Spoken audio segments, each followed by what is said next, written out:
Oh, we live in a world where everything has a tracking bar, like your food delivery, your software update. Right, yeah. You watch that little green line fill up and boom, instant gratification. But when it comes to personal growth, we expect the exact same loading screen. So welcome to today's deep dive. Yeah, and our mission today is to unpack a stack of research on the true engine of success. Exactly. We are looking at why you need to stop waiting for a sudden lucky break or a massive burst of motivation. Right, because we all want to get fit in a month or become fluent in a new language in a few weeks. Oh, absolutely. Yeah. And when that progress bar doesn't immediately shoot to 100%, it feels like a glitch. I mean, success isn't a sudden lightning strike. It is built on tiny, repeated actions. Right, those actions seem almost invisible in the moment.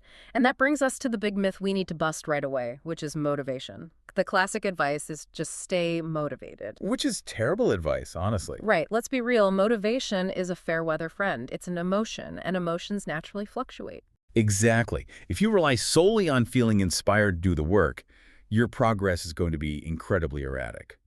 The text actually uses a great example of two students learning English to illustrate this. Oh yeah, the two students. Right, so student A only studies when they feel a burst of inspiration.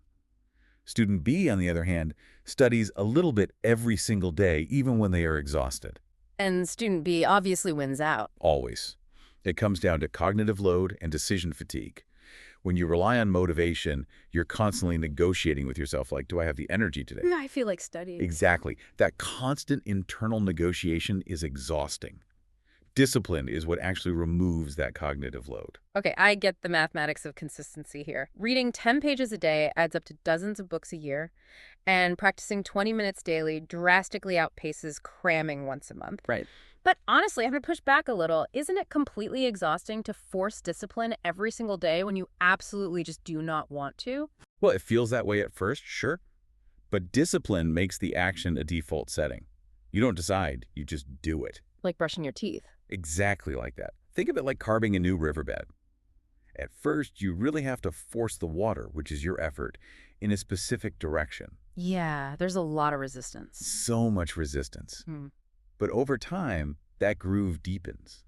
And eventually, the water flows naturally down that path with almost zero resistance. Okay, that makes a lot of sense. But even if you automate that internal discipline and start carving that riverbed, I mean, you don't live in a vacuum. No, you don't. Your environment is constantly going to test that default setting. Precisely. You have to ruthlessly curate your ecosystem. Take social media, for example. It can be a brilliant tool for learning, or a total trap of comparison that just kills your momentum. Oh, 100%. And social contagion is very real. The text warns that spending time with chronic complainers will actively drain your energy. While being around motivated people naturally pulls you up. See, I agree with surrounding yourself with motivated people, but realistically, Yeah. trying something new and making mistakes in front of them is terrifying.